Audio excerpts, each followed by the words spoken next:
Alors nous sommes le mercredi saint, le mercredi de la trahison de Jésus par Judas.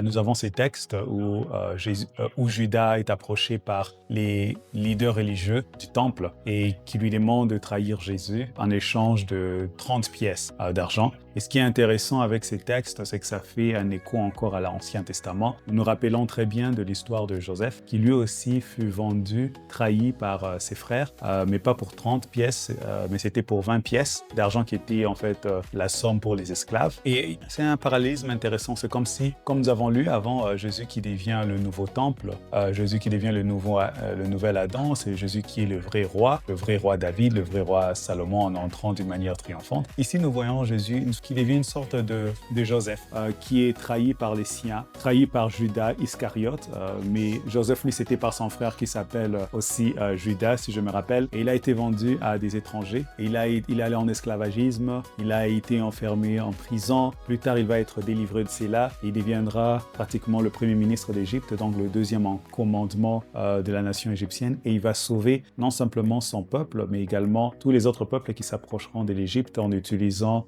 bien sûr des graines qu'ils avaient préservées pendant les moments d'abondance. Et nous voyons, c'est là aussi un parallélisme avec la personne de Jésus qui est vendu par Judas avec 30 pièces d'argent et non 20 comme Joseph, livré à des étrangers, va souffrir, mourir. Au lieu d'aller en prison, il descend en enfer comme nous le verrons le samedi saint, qui est une sorte de prison pour prêcher aux esprits en prison, puis sera élevé à la gloire de Dieu le Père et il va s'asseoir à la droite de Dieu le Père. On voit vraiment un parallélisme, il va sauver le monde et à la place d'utiliser les grains qui ont été préservés comme ça s'est fait en Égypte, il va utiliser son propre corps à la croix de Golgotha, mais également aussi les réalités eucharistiques, car nous lisons dans Jean 6, il dit « Si vous ne mangez pas la chair du Fils de l'homme, vous n'avez pas la vie en vous, car celui qui mange de cette chair ou boit de son sang a la vie en lui et je le ressusciterai le dernier jour. » Donc on voit dans le corps de Christ, par son sacrifice à la croix, mais également aussi par l'établissement de l'Eucharistie et du vin sacré qui devient son sang, communiquant de la vie éternelle pour tous qui font confiance à sa personne. Alors le parallélisme est vraiment fort avec ce qui s'est passé avec Joseph.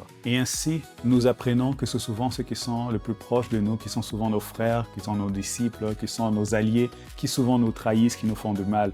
Avec Joseph ou avec la personne de Jésus.